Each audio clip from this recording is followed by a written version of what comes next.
I was expecting my conclusion to be that if you already own every other offset guitar, this could be a fun addition, but I am absolutely blown away by this guitar. Oh hey, welcome back. If you're anything like me, a die-hard offset guitar enthusiast, you might both love and hate the current popularity of offset guitars. Love it because offset guitars are the best, and it's so cool to see that more people are starting to get that. But also hate it because everyone and their mother makes an offset shaped guitar these days, and often without any reverence or understanding of the heritage of offset guitars and what actually makes them so cool. And so it's really hard not to be cynical sometimes when you see more companies starting to dip their toes into the offset waters. Enter the Vintage REVO Colt.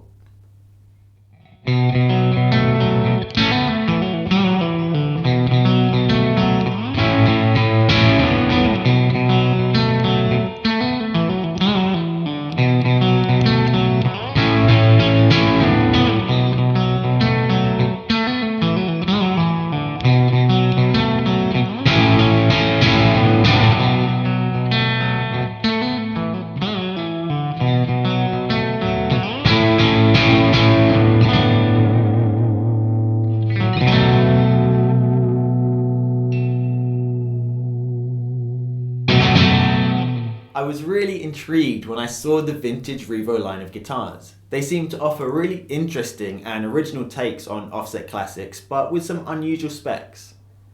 When I couldn't find any reviews or demos of these guitars as offset guitars, I reached out to Vintage and they sent me this guitar to check out. So to be clear, I have been sent this guitar for the purpose of making an offset guitar review. However, I am doing it purely from the point of view of being a real die-hard enthusiast and lover of offset guitars. And everything in this video is coming from that perspective. We're going to be looking in detail about exactly what this guitar is and answering all the questions an offset guitar player would have about this instrument. This is a completely honest and transparent review, and I'm going to be covering the things I love about this instrument and the things I think could be better as well. As this is specifically a review of the Vintage REVO Colt as an offset guitar, things are about to get nerdy. We're going to cover a lot in this video, so please familiarise yourself with the timestamps in the description below, and that will help you navigate the video and jump to key parts if you want to.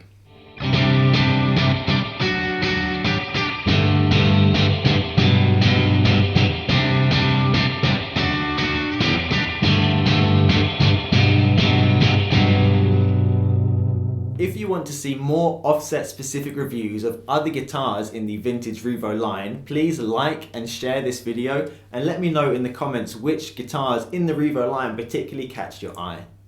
I'm hoping to do some more videos with Vintage on the REVO line, and so it'd be great to know which guitars you want to know more about.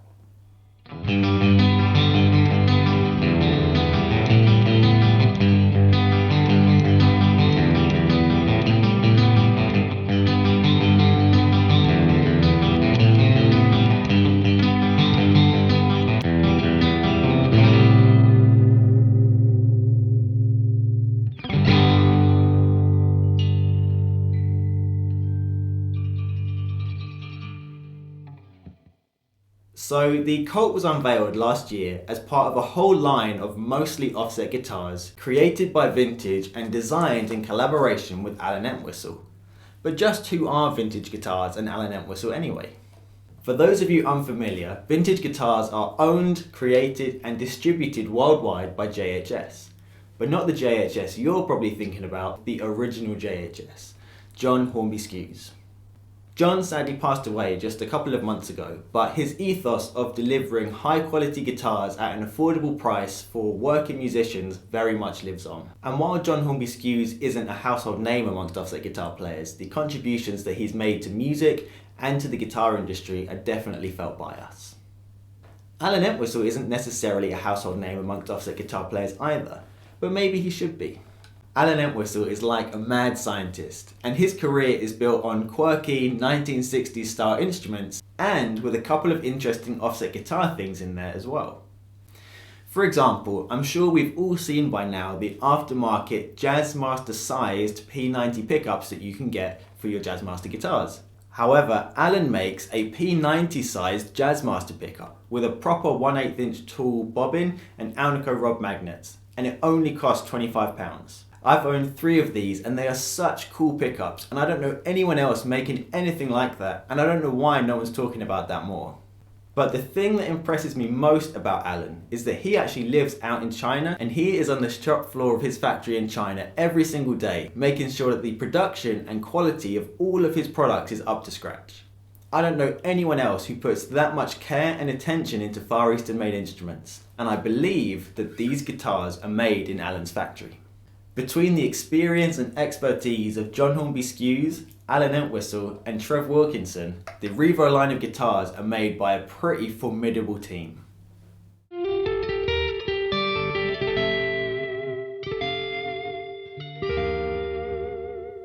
Now, the specs for the Revo line of guitars are really intriguing, both in terms of the specs Vintage do publish as well as the specs they don't publish. Starting with the specs that are published, we have a solid Akume body finished in Bayview blue. We have a maple neck and a Jatoba fingerboard, and interestingly a 24 3/4 inch scale length, which is often associated with Gibson guitars. In terms of electronics, we have 2 Entwistle Astrosonics, which are based on the early design of Burns Trisonic pickups, and these are controlled with Jaguar style on-off switches for each pickup, and a bass cut switch or a strangle switch or a high pass filter switch, whatever you want to call it. Now, I was quite surprised by the specs that Vintage don't publish for the Revo line, especially given the propensity of offset guitar players to be super nerdy and finely tuned in to the nuances of their instruments and the setup as well. So, to complete the spec sheet for the Vintage Colt, we have a 1.7 inch nut width, which is 43.2 millimeters. We have a 10 inch radius fretboard. We have a C-shaped neck that is 0.84 inches at the 1st fret and fattens up to 0.93 inches at the 12th fret. We have a pair of full-size 250k pots. We have a non-rocking bridge with proprietary thimbles and a traditional 55mm bridge spacing. And we have a swimming pool cavity root under the pickguard. Now, the more cynical or traditional ones among you might immediately have some concerns with these specs, so let's address those.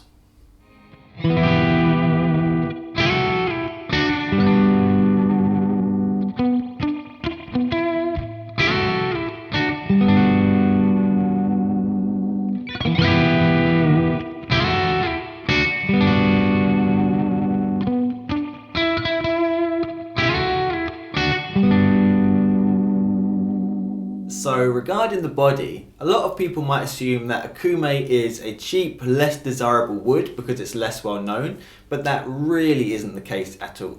Akume is sometimes referred to as African mahogany, and it's a really good lightweight tone wood that's been used to make incredible instruments at eye-watering price tags by both the Fender Custom Shop and John Suhr. The choice to use a scale length that is most commonly associated with Gibson guitars does seem like an odd choice at first, but there actually is a history of Fender using this scale length on various offset models. For example, the Cyclone, the Toronado, the Powercaster, and the Parallel Universe Maverick. Now, I have to admit, this is one of the specs that I was most skeptical about, but actually having got it, it's incredibly comfortable under the fingers, and it doesn't feel like you're playing a Les Paul at all, or any other Gibson for that matter, and it just feels like a really comfortable offset guitar.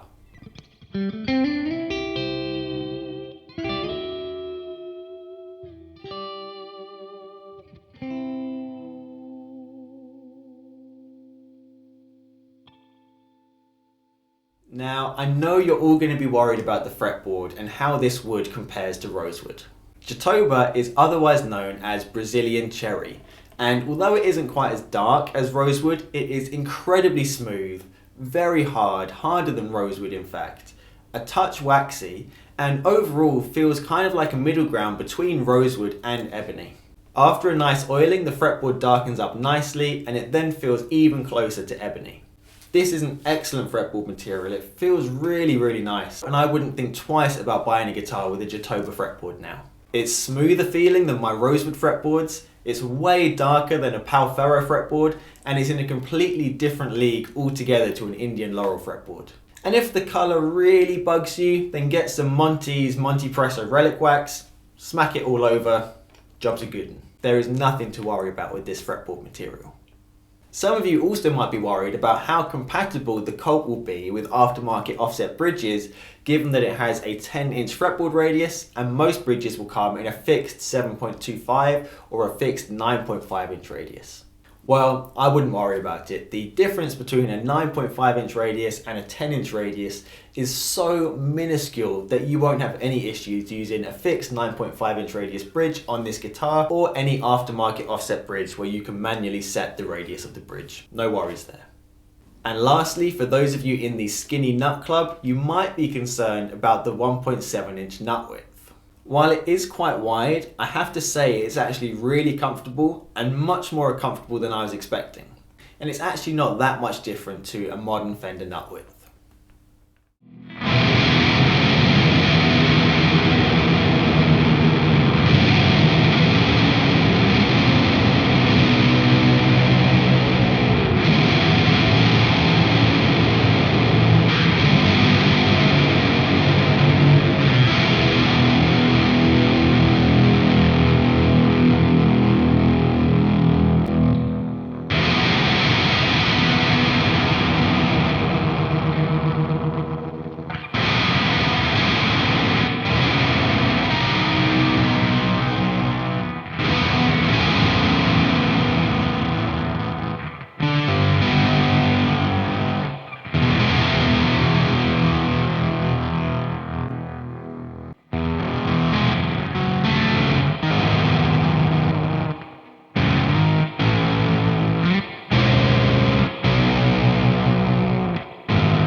Now, I've had this guitar for about a month now, and in the rest of the video we're going to be doing a deep dive into my experience with the guitar across the last month. But I think it's also important to cover what my first impressions were like when I took this guitar out of the box.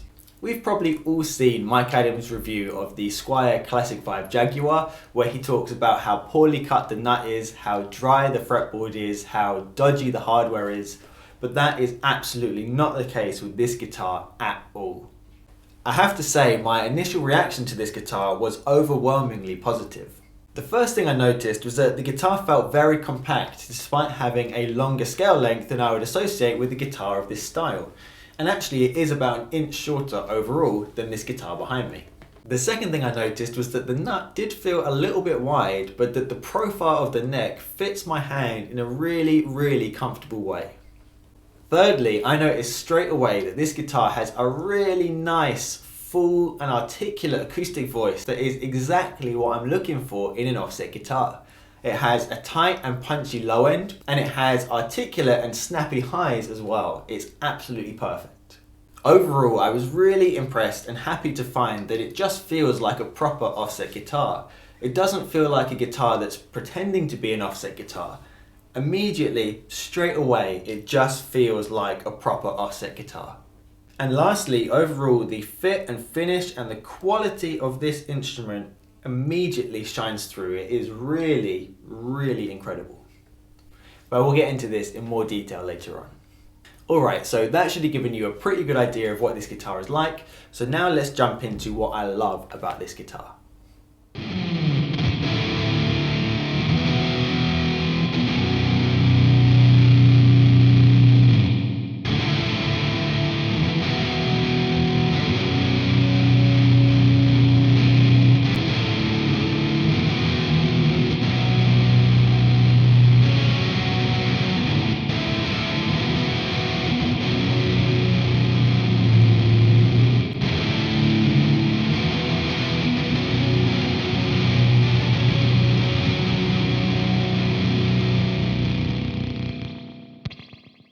Now, before we get into what's really impressed me about this guitar and what I really like about it, I want to make it clear that this isn't just based on me playing the guitar gently at home in my home studio or purely on first impressions. I have played this guitar extensively. I've put hours on it in a band context, playing with a noisy, aggressive band, and I've compared it in detail to all of my other offset guitars. This is a real practical review on how this guitar stacks up as a reliable offset instrument for post-punk, post-hardcore, noise rock, surf rock, and all of these other cool genres that we as offset guitar players particularly are drawn to and enjoy playing.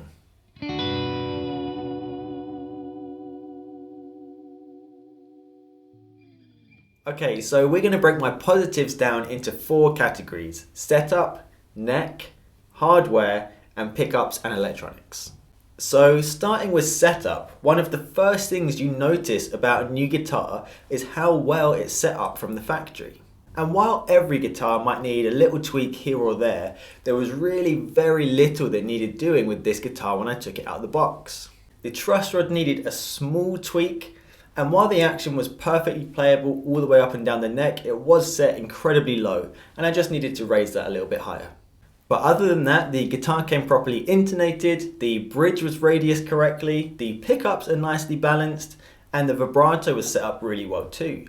And to top it all off, the guitar comes strung with a set of 10 to 46 strings rather than the 9s that you normally find on most guitars from the factory. All very impressive.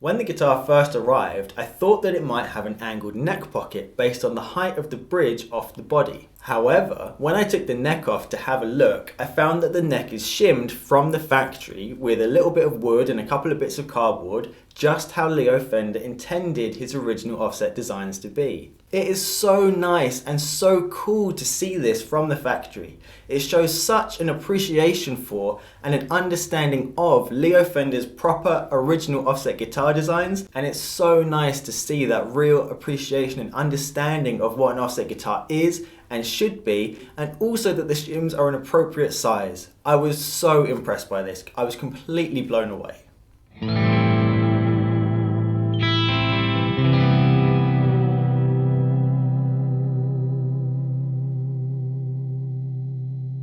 Moving on to specific parts of the guitar, we next come to the neck. And man, the neck is good on this guitar.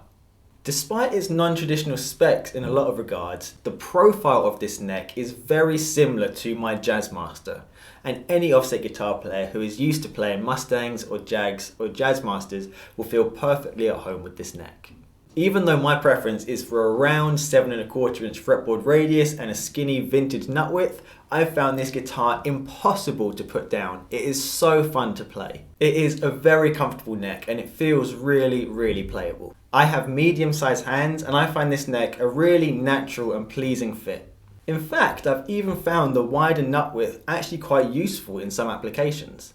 Some of the songs that I'm writing in my band at the moment have quite complex guitar parts, and I find with my Mustang that has a 1 5/8 nut width, my fingers just struggle to get in the right place at the right time, whereas the wider fretboard on this really gives me that extra room I need to get my hand into all complicated, contorted positions much more easily. I've taken a number of clips of me using the Colt at band practice to give you an idea of how it sits in the band mix and to illustrate some of these points, and this is the kind of riff I'm talking about.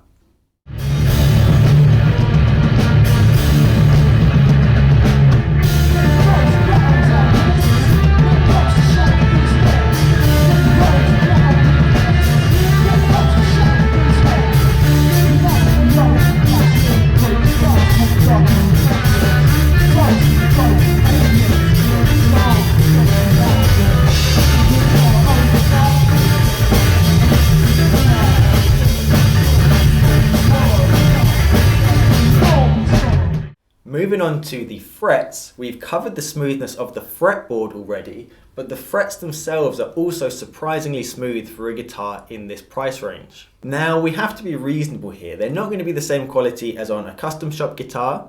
However, the fretwork is incredibly impressive on this guitar, even for a guitar under £1,000. The frets are so perfectly rounded, there is not a hint of a sharp fret anywhere up and down the neck. The fret ends and the crowning and the shape of the frets is just so neat and uniform. The attention to detail that's gone into this fret job is really impressive. Now, the frets could be polished to a higher shine, but compared with the Squier Classic Vibe, for example, which is in the same price bracket, these frets are incredible. Also, amazingly, there are no obvious high frets anywhere on the guitar. Even with the super low action this guitar came with, there was no fret buzz, no choking out anywhere on the guitar. This completely outclasses any Squier Classic Vibe I have ever played. Over the last 2 years, I've actually ordered 5 necks from different neck makers who all claim to have a custom shop style service and offer necks with perfectly leveled, crowned and polished frets. The fretwork on this guitar puts some of those custom shop style necks to shame. And this guitar costs less than 400 quid. The QC on this guitar is unreal.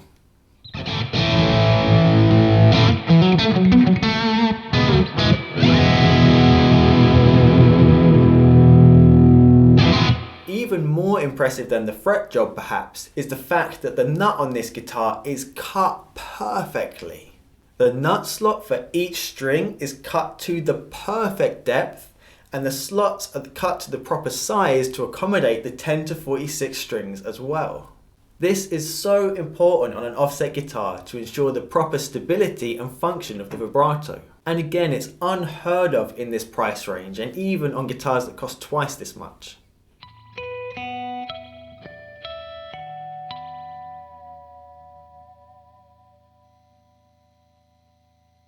The last positive in terms of the neck is that this neck comes with a 70s style gloss poly finish.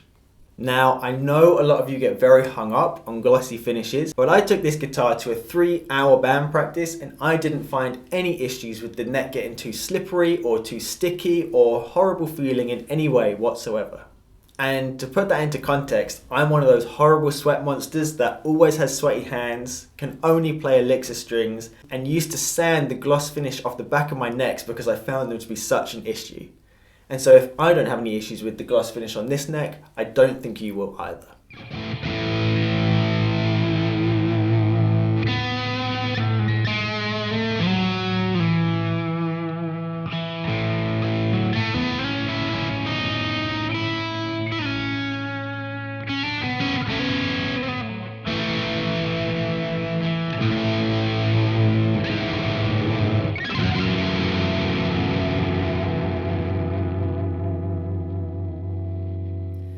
Alright, so now we move on to what is possibly the biggest concern of all to offset guitar players, hardware, and especially the bridge and the vibrato.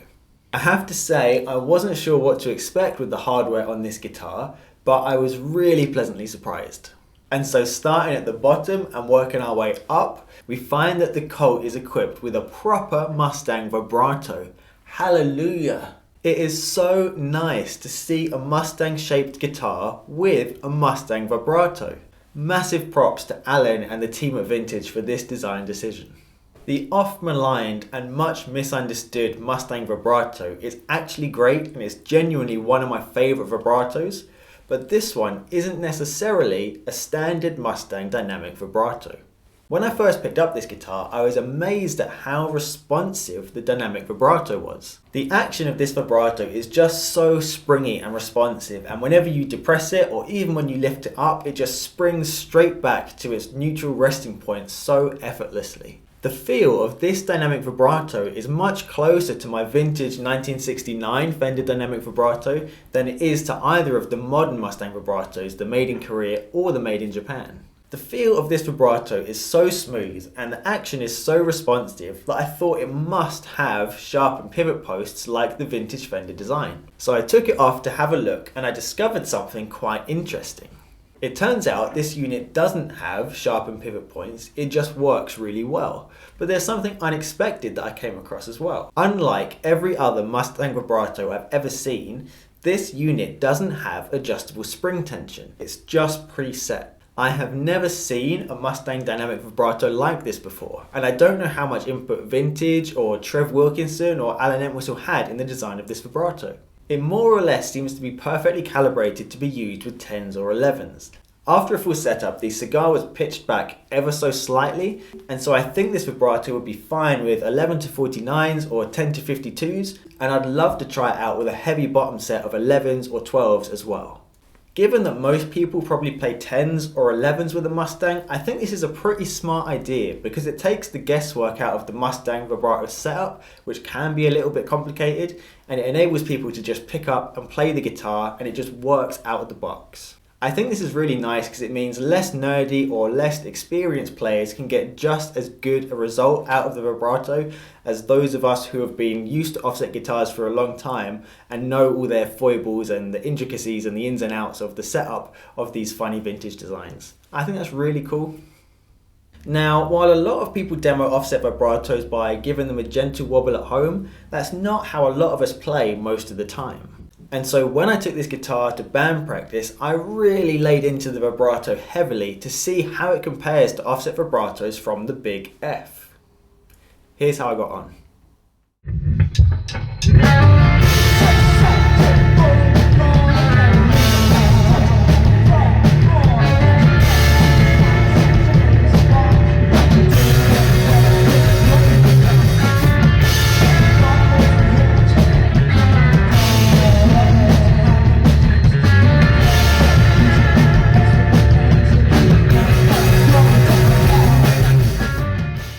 The vibrato put up with 3 hours of use and abuse, and it performed really, really well and felt great the whole time. I'm genuinely really impressed by this Mustang vibrato.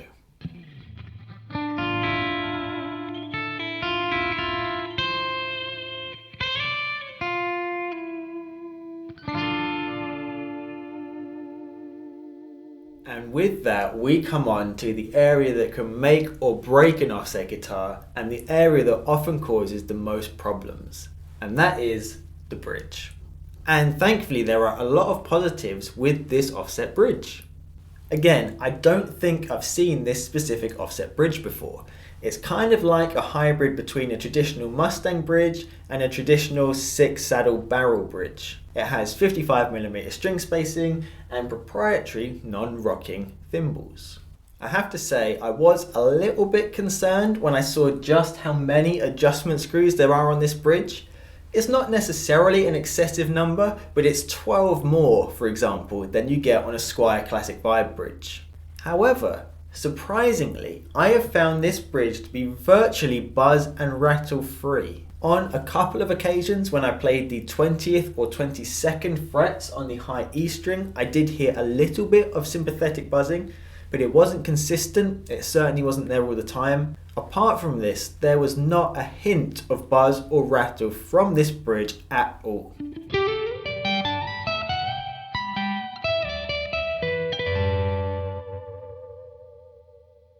But even more impressive than that is that this bridge has not fallen down at all while I've had this guitar. Now, I would expect any offset guitar bridge up to high tier Mexican made or possibly even American made Fender to need Loctite on the bridge post to stop the bridge from falling down gradually while you're playing it. And I was absolutely expecting that to be the case on this bridge as well. So, to test this, I carefully measured all the setup measurements of this guitar, and then I took it to a 3-hour band practice and played it like I normally would, which is really, really hard. And in case you don't believe me that I really put this guitar through its paces, check out this clip.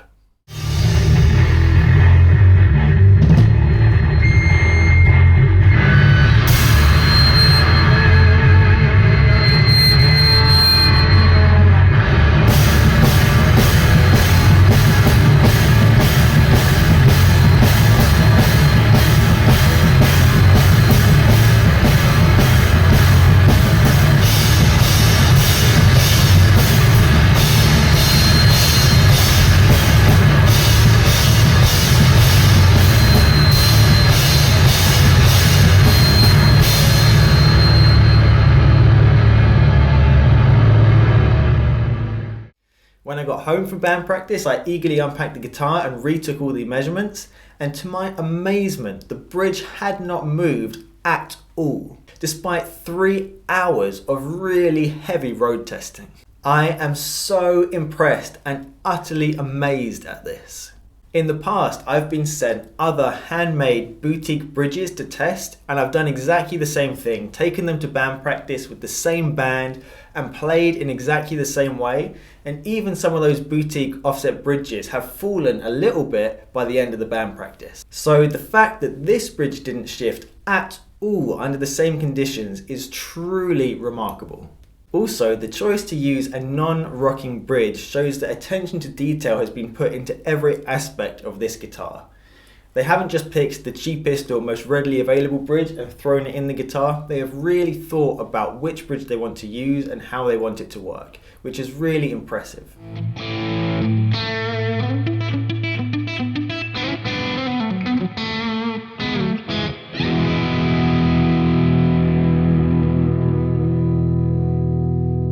And lastly, while you never have too much capacity for behind the bridge playing on a Mustang style guitar, there is still just enough with this vibrato and bridge combo to be able to play one of my band's songs that uses behind the bridge notes.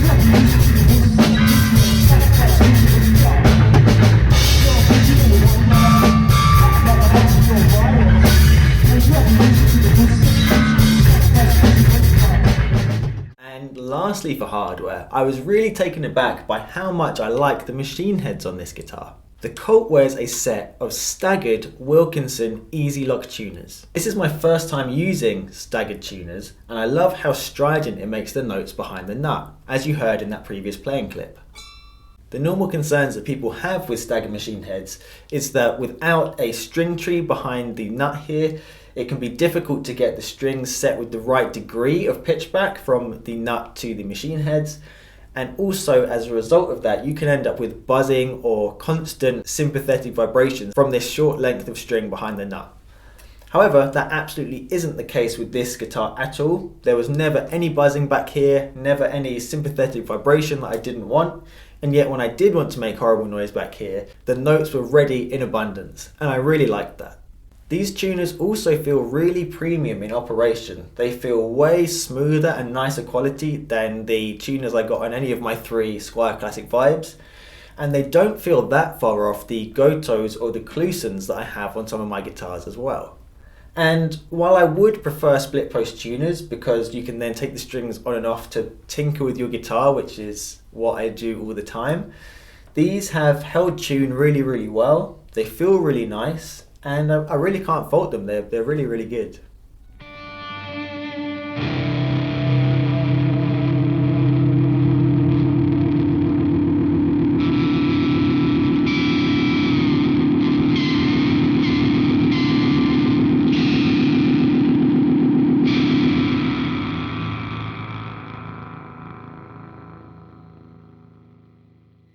Alright, and that brings us on to the final category of the positives, which is with the pickups and electronics. Initially, I thought Trisonics was a bit of a weird choice for this guitar, but having actually played them, they are fat and loud, which is kind of the vibe of offset guitars. They are louder and fatter than a Jaguar or a Mustang, but they're still more direct and focused and twangy than a Jazzmaster. And they also retain a hint of that kind of slightly scooped mid thing that you have with a normal Mustang as well. These pickups kind of sound like a blend of all the best bits of Jaguars, Jazzmasters and Mustangs all blended into one. They're a really cool sounding pickup. And I also think that they will sit really nicely in a mix alongside other offset guitars as well. Also, it's worth noting that early in his career, Alan Entwistle actually worked for Burns Guitars, so he knows a thing or two about trisonic pickups, and it's nice to see that throwback to his early career here in this guitar. Also, I don't know if this is intentional, but the specs of the Colt very much seem like they're inspired by the guitars of James Highway. I don't know if that's an intentional choice, or if it's just coincidence. But James is really cool, and you should definitely check out his pedals and his music if you're not familiar with them already.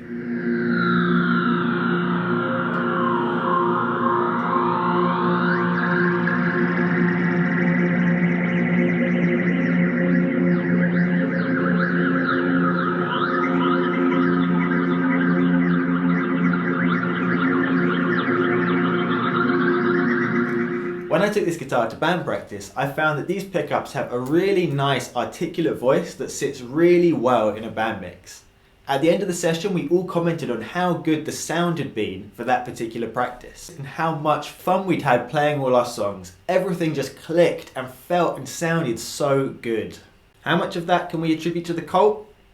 Well, it's hard to say, but I will say that when my tone is bad, or when my guitar doesn't feel right, or when the sound in the room is bad, I find band practice really difficult and frustrating, like clawing myself over shards of glass. Whereas when my tone is good and the guitar feels nice and the sound in the room is good, I can stop thinking about it, then playing just becomes so much more fun, my playing is better, I really enjoy myself at band practice in that kind of environment, and those vibes are infectious.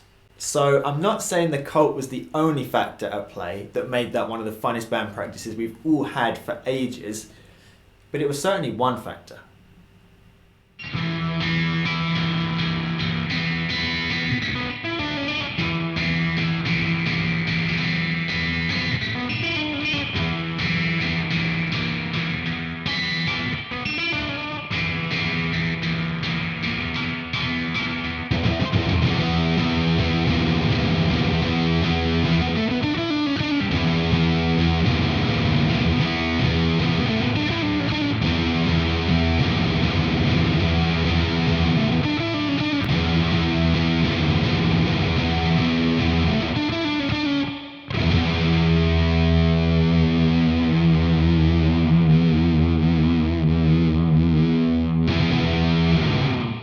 On to the electronics, I've said so many times already in this video that I've been really impressed by the attention to detail and the quality of this guitar, and that carries over onto the electronics as well. I think it's really cool that this guitar uses Jaguar style switches in general, but also if you notice, the switches on this guitar are really nice low profile switches. I've noticed recently it's become a popular mod to get shims for your Jaguar or Mustang switches so that they don't stick up quite so high off the body. And when I first got this guitar, I wondered if maybe this guitar came with shims pre-installed under these switches to give them a lower profile. However, when I took the whole guitar apart, I found that there are no shims here. Alan and the team at Vintage have just found low profile switches to use on this guitar. And it's just little touches like this that show so much care and attention to detail and so much love and thought that have gone into these guitars. It's also cool to see a company picking up on these trends that are happening in offset guitars at the moment and implementing those into their guitars, and at a really affordable price tag as well.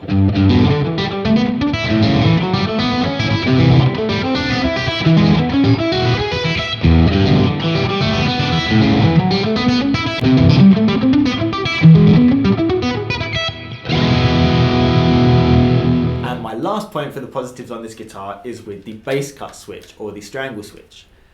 Initially, I was actually going to put this in my room for improvement section. Playing at home, I found the strangle switch to be really aggressive. It thins out the pickups way more than a Jaguar strangle switch thins out Jaguar pickups. However, when I use this in a band context, I found this switch invaluable for helping certain parts to really jump out of the mix. Have a look in this clip here how I use the bass strangle switch and how the certain parts really jump out of the mix, and then when I disengage it, how the tone really fattens up again and then the guitar sits slightly further back in the mix again.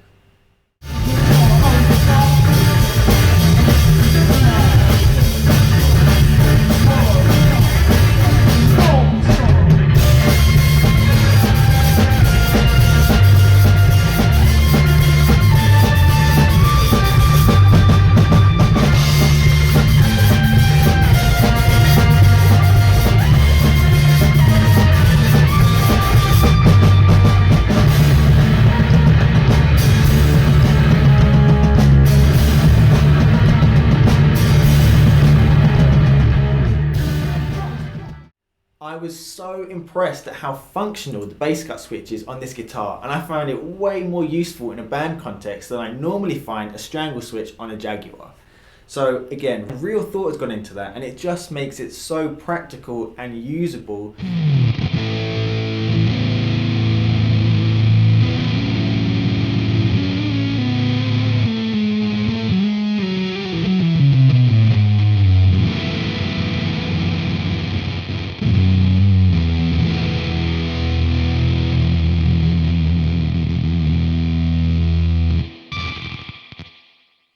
So there have been tons of things that I've really liked about this guitar, but is there any room for improvement?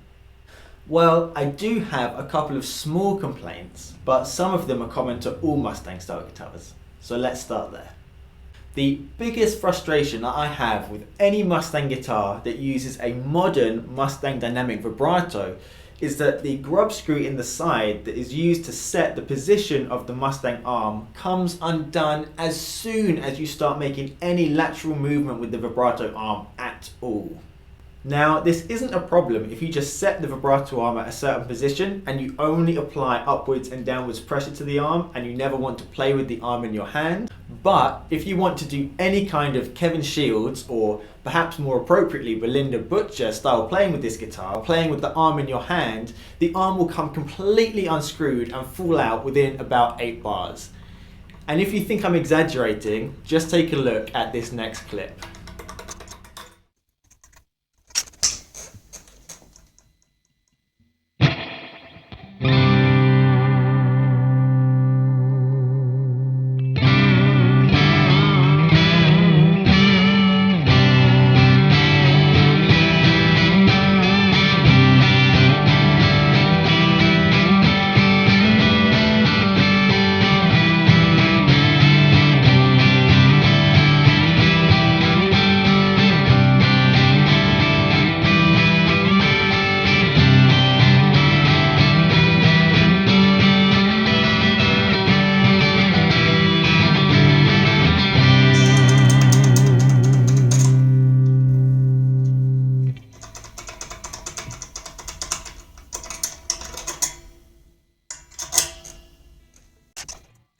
The thing that makes this so frustrating is that it's so easily remedied.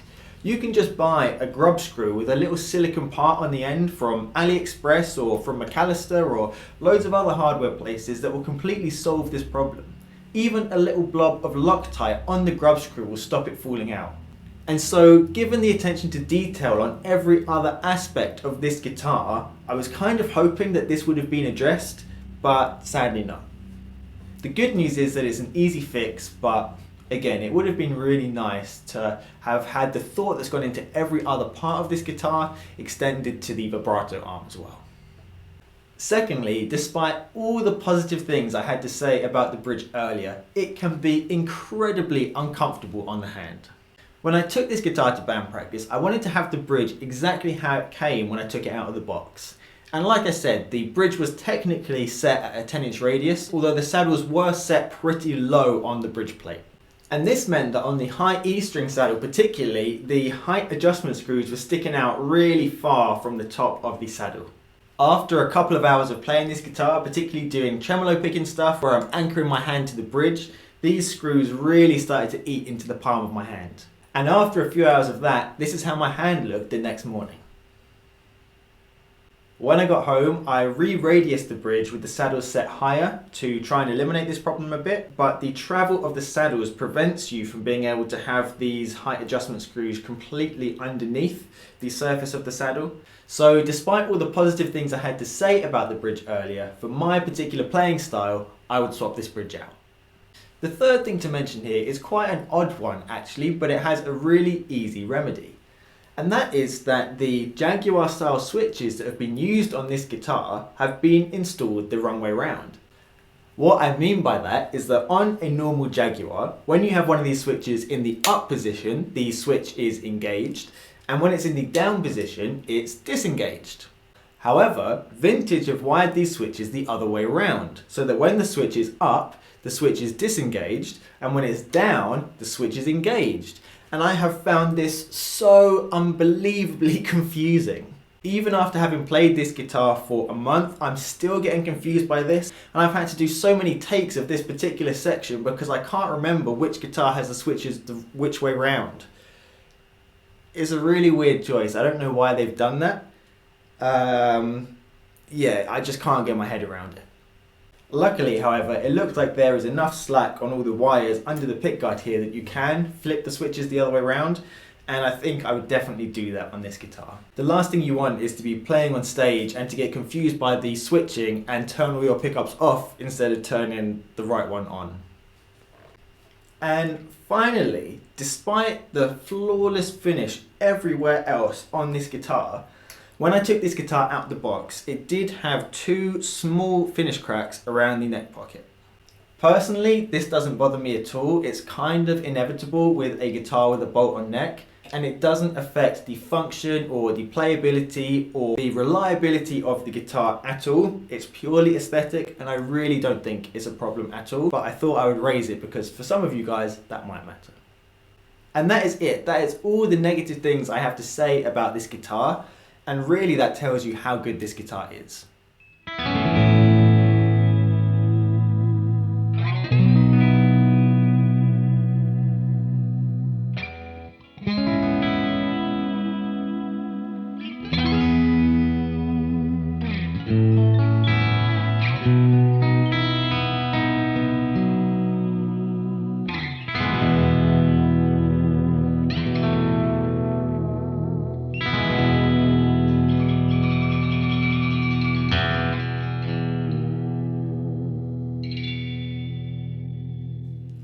Okay, so having covered all the things I love about this guitar and all the things I don't love quite so much, do I recommend this guitar? You know, I was expecting my conclusion to be that if you already own every other offset guitar, this might be a cool addition, but I am absolutely blown away by this guitar. The quality and attention to detail of it, just as a regular guitar, is outstanding. But more specifically, this thing is a great offset guitar too.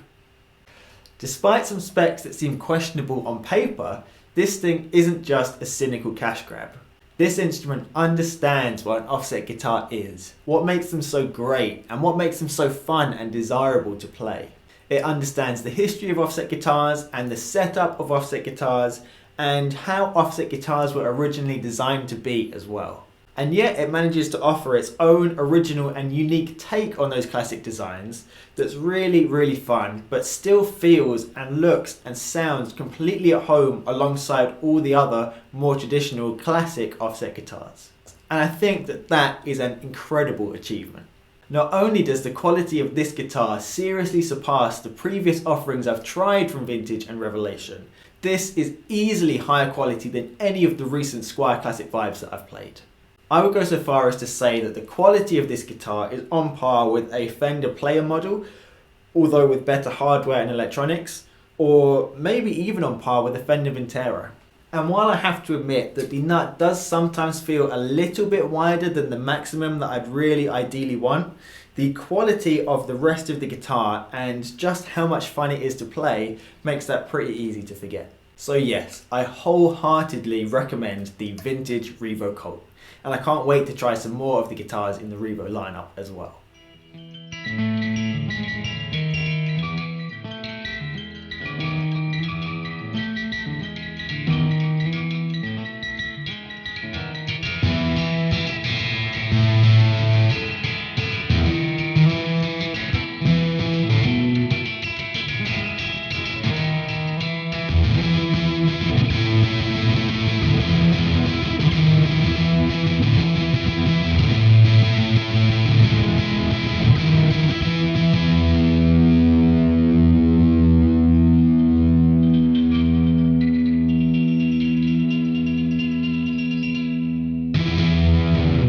So there you go, that's everything about this guitar for today. I know this was a long one, but I hope that's answered all the questions you might have had about this guitar, and I really hope you get to try one of these soon because these are so much fun and they've completely blown my expectations out of the water.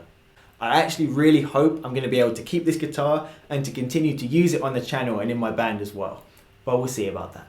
Cool, alright, well until next time, take it easy, look after yourselves, and we'll see each other again soon.